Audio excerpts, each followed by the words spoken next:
Om Swastiastu pemirsa Bali TV, kembali Bali Post Talk ya, menjumpai Anda bersama saya Nyoman Winata, redaktur pelaksana harian Bali Post. Kita mengangkat topik tentang fenomena pemilu di Bali. Ya, kita sudah laksanakan di tanggal 14 Februari. Kita fokus di fenomena yang terjadi di Bali, di mana pasangan Ganjar Mahfud yang diusung oleh PDIP yang sebenarnya banyak diprediksi minimal untuk Bali akan menang gitu ya, tapi ternyata situasinya berbalik, tidak seperti yang diharapkan. Namun demikian ada juga fenomena bagaimana suara PDIP untuk pemilihan calon legislatif ternyata juga masih unggul. Nah, ini fenomena apa? Dan saya akan mewawancarai pengamat politik yang merupakan juga dosen FISIP Unwar, Bapak Hadi Pratnyana. Kita sapa dulu narasumber kita, Om Swastiastu. Om Swastiastu, Pak Win. Gimana kabar? Sehat? Sehat-sehat. Terima kasih sudah diundang di Bali Post Talk. Ini yang kedua kalau tidak salah ya. Yang kedua. Dan kita masih bicara tentang soal pemilu. Betul.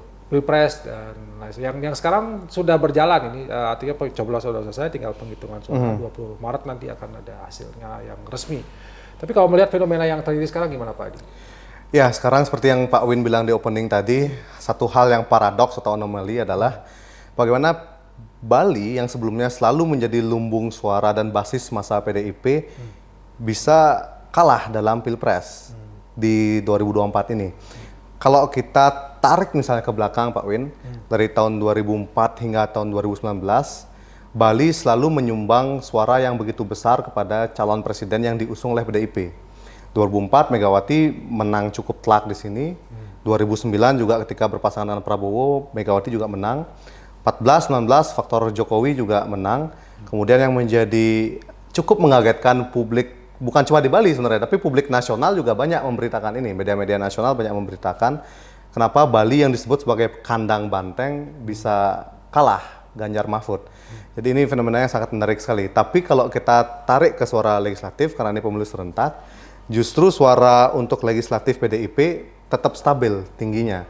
Nah, ini fenomena apa yang dijelaskan dalam fenomena ini adalah dalam politik itu kita mengenal salah satu konsep atau teori yang bernama split ticket voting. Fenomena ini sebenarnya lumrah sekali terjadi di Amerika Serikat dan di negara-negara Eropa. Bagaimana ketika pemilihan umum itu suara presiden dan suara legislatif itu tidak selalu sejalan partai atau partai politiknya. Ini yang disebut sebagai fenomena split ticket voting, bahwa masyarakat atau pemilih itu nggak selalu satu jalur ketika dia memilih presiden dari partai A misalnya, kemudian legislatifnya juga dipilih dari partai A. Tidak selalu sejalur. Kemudian di Indonesia ini menjadi menarik karena ini pernah terjadi juga sebelumnya. 2004 misalnya ketika SBY menang dari Partai Demokrat, di legislatif secara nasional PDI yang unggul. 2009 juga sama, kemudian 2014 mulailah kemudian PDI menang di dua sektor yaitu eksekutif dan legislatif, 2019 juga sama. Dan di 2024 juga sekarang kalau kita amati secara nasional perolehan suara Ganjar Mahfud hanya sekitar 17%. Itu jauh di bawah target, dan juga di level legislatif itu suara PDIP tetap mendominasi yaitu 17%. Ini menarik sekali karena berarti kita bisa mengamati bahwa perilaku atau pola pemilih saat ini itu sedikit berbeda dengan periode-periode sebelumnya. Ya kalau kita melihat seperti yang Pak Adi sampaikan tadi, Bali ini kan kandangnya banteng gitu ya. Betul. Belum pernah lah capres, cawapres yang diusung PDIP itu bisa kalah. Dalam konteks nasional pernah terjadi, mungkin artinya calon yang diusung oleh PDIP itu unggul di partainya di calegnya unggul, tapi di pilpresnya dia kalah kan gitu misalnya. Yang teori split ticket voting gitu ya. Itu terjadi secara nasional. Tapi kalau Bali ini kan menjadi hal yang luar biasa. Sejarahnya banteng, ya Megawati luar biasa. Apakah karena Megawati tidak kampanye ke sini atau jarang kampanye ke sini atau seperti apa? Kenapa bisa terjadi hal seperti itu? Ya, ini lebih menarik lagi kalau kita tanya faktornya apa ya. Faktornya apa gitu. Sebenarnya banyak sekali faktornya Pak Win. Kalau kita bicara indikator-indikator apa yang membuat suara Ganjar Mahfud begitu turun dari target, kalau kita tarik lagi ke belakang, target dari PDIP melalui Ketua PDIP di Bali yaitu Pak Wayan Koster adalah di awal 95% 95%. untuk suara Ganjar Mahfud. Kemudian diturunkan lagi mungkin karena survei internal dan sebagainya menjadi 80%. Tapi hasilnya sampai detik ini kalau kita cek di data KPU, suara Ganjar Mahfud di Bali hanya berkisar 44%. Itu kalah dari suara suara dari Prabowo Gibran yang sudah mencapai 52%. Kemudian kalau kita amati faktornya apa, setidaknya saya mencatat 4 sampai 5 faktor utama yang membuat suara PDIP sangat kontradiktif di sini. Presidennya kalah tapi legislatifnya menang. Yang pertama yang paling penting adalah faktor Jokowi. Jokowi efek ya. Kita harus membuka mata lebih luas lagi bahwa faktor Jokowi ini betul-betul dalam sekali dalam pemilih di level grassroots. Ketidakhadiran Jokowi dalam kampanye-kampanye Ganjar di Bali itu sedikit banyak telah menurunkan animo publik Bali untuk memilih Ganjar Mahfud. Itu salah satunya, dan saya rasa itu tidak hanya terjadi di Bali tapi juga terjadi di level nasional. Kemudian faktor yang kedua adalah masih dari internal PDIP, yaitu sentimen negatif publik terhadap Ketua Umum PDIP dan beberapa petinggi-petinggi partai PDIP. Ini kalau kita amati di sosial media, sebenarnya fenomena ini dan komentar-komentar miring seputar ini sudah terjadi beberapa bulan sebelum pemilihan. Dengan hashtag-hashtag yang bernada tidak akan memilih PDIP dan lain sebagainya, itu sebenarnya sudah tergaungkan sebelum Pilpres, bahkan sebelum masa kampanye. Jadi ada sebuah sentimen negatif dari publik terhadap Ketua Umum PDIP. Dan kalau kita runut lagi faktornya, saya rasa akan banyak sekali. Dan faktor ketiga yang saya rasa juga tidak kalah pentingnya adalah publik Bali masih mengingat bagaimana sosok Ganjar Pranowo menolak Piala Dunia U20.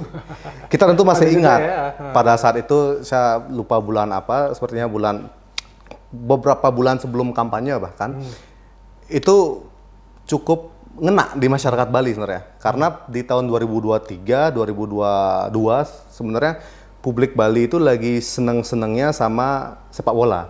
Dengan juaranya Bali United. Ini sepak bola dan politik ini selalu menjadi dua hal yang berkaitan sebenarnya. Karena ini berkaitan dengan emosi massa. Jadi ketika ada wacana untuk Bali menjadi tuan rumah Piala Dunia U20, itu para supporter bola itu menyambut sangat baik sekali.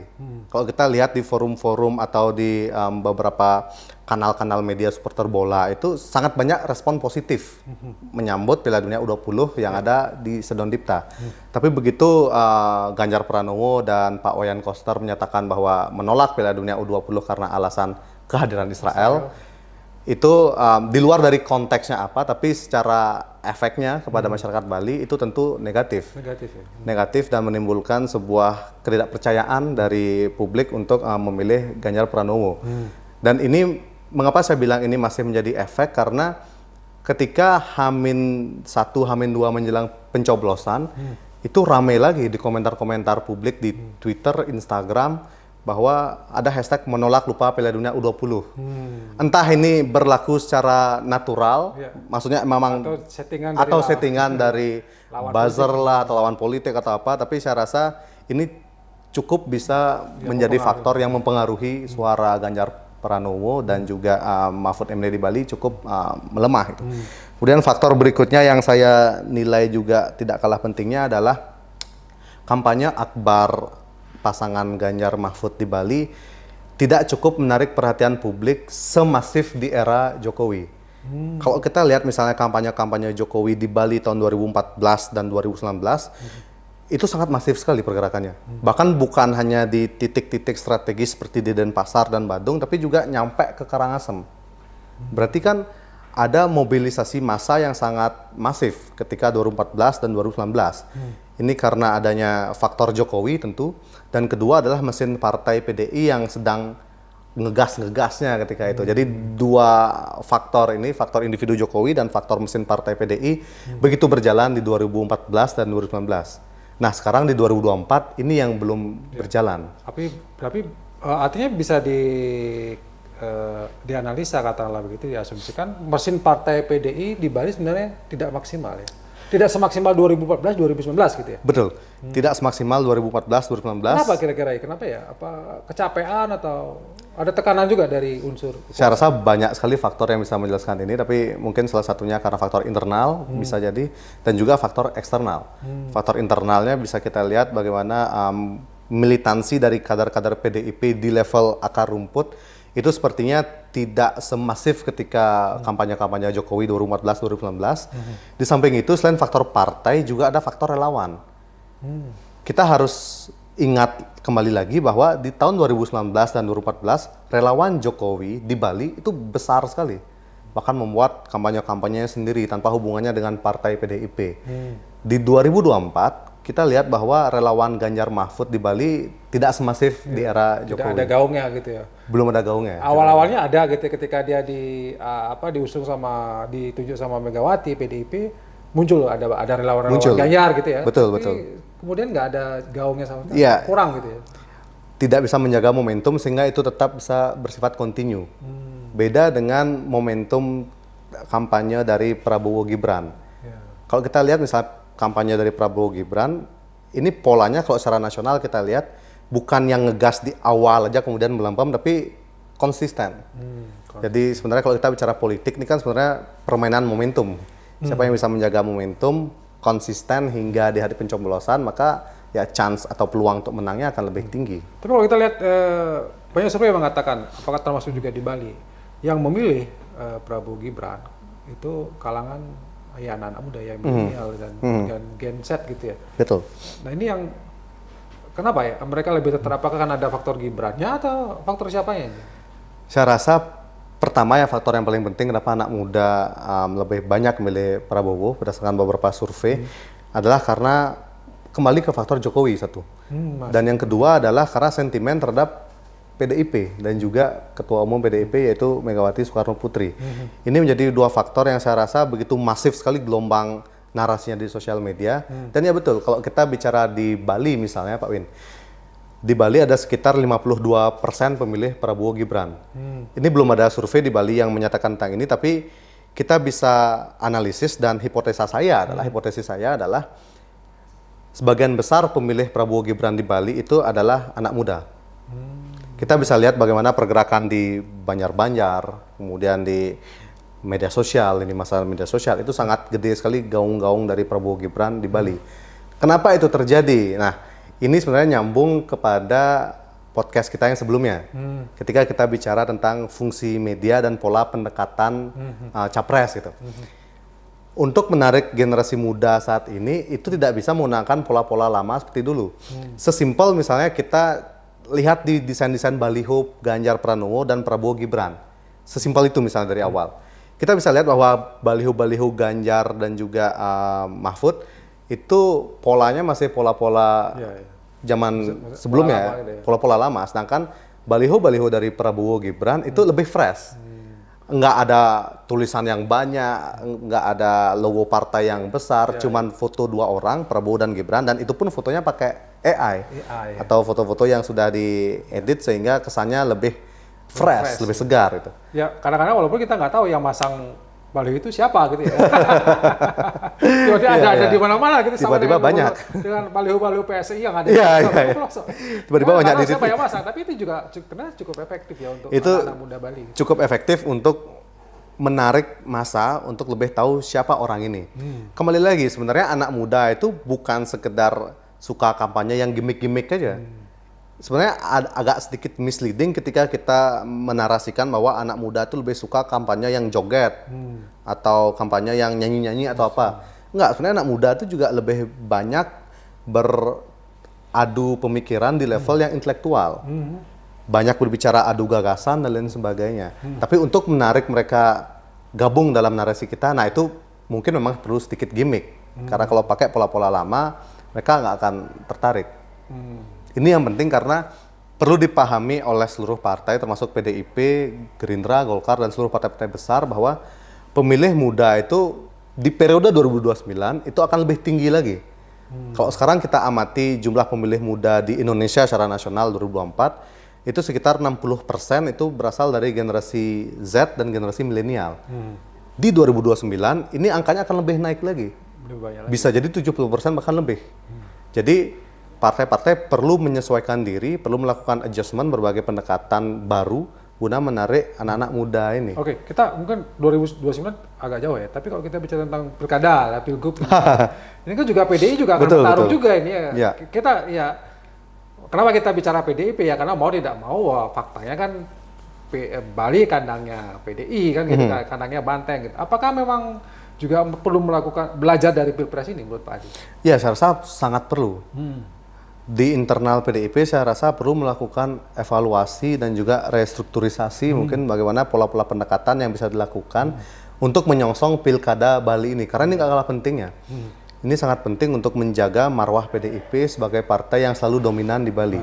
Baik di level eksekutif maupun legislatif.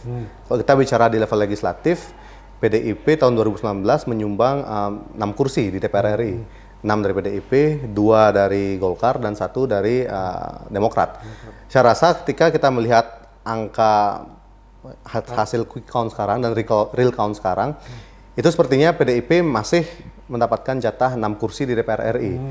Nah, kemudian ketika kita tarik ke level gubernur, perlu penyesuaian strategi yang lebih mantap lagi dari PDIP untuk bisa tetap menjaga marwahnya sebagai kandang banteng. Ya, di pilkada ini ya, pilgub yang Betul. akan datang. Baik, sebagai closing statement Pak Adi, karena waktu terbatas ya, apa yang Pak Adi ingin sampaikan artinya, terutama kepada partai politik juga berdasarkan hasil ini, harus bersikap seperti apa, menyikapinya seperti apa? Ya, jadi saya rasa bukan hanya PDIP, tapi seluruh parpol yang ada di Indonesia perlu untuk menyesuaikan pola pendekatan yang baru kepada pemilih-pemilih yang di generasi muda. Hasil Pilpres 2024 ini menunjukkan bahwa paradigma pendekatan politik era konvensional itu sudah mulai berubah. Terjadi sebuah shifting atau pergeseran paradigma bagaimana pola pemilih untuk memilih calon presiden dan juga calon legislatif. Orang memilih calon presiden atau eksekutif di level pilkada atau kepala daerah itu akan lebih melihat sosok individunya. Sedangkan ketika orang memilih legislatif itu masih cenderung memilih partainya. Karena ketika orang memilih presiden itu maka yang akan dinilai tetap individu, gagasan, visi misi dan sebagainya. Namun ketika memilih legislatif maka itu biasanya cenderung yang dicari itu yang lebih terjangkau. Nah, disinilah mengapa petahana atau incumbent itu lebih menang karena mereka udah menguasai konstituen-konstituen. Tapi kalau kita bicara ke pilkada karena ini levelnya eksekutif, saya rasa perlu melakukan penyesuaian dan juga pola-pola pendekatan baru agar anak-anak muda itu lebih bisa masuk. Bisa masuk dan artinya partai-partai perlu memilih sosok-sosok yang memang katakanlah Digandrungi anak muda. digandrungi anak Betul, muda ya, betul. atau paling tidak mendekati lah. Orangnya Betul. boleh tua, tapi juga punya semangat-semangat muda dan Ya, sebagainya. betul. Baik, terima kasih Pak Adi atas analisisnya ya. Katakanlah begitu bagaimana fenomena yang terjadi di Bali terkait Pilpres dan pemilu ini. Mudah-mudahan ini menjadi catatan kita bersama, tapi tentu apapun hasil dari Pilpres ini sudah berjalan, sedang berproses, nanti tentu ada hasilnya, ada gugatan dan lain sebagainya, tentu kita harus hargai semua itu berjalan dengan sebaik-baik, asalkan politik kita semakin sehat, demokrasi kita juga semakin sehat. Demikian Bali Post Talk ini, saya ucapkan terima kasih, saya tutup dengan promo Santi, Om Santi. Om Santi. Terima kasih, sampai jumpa.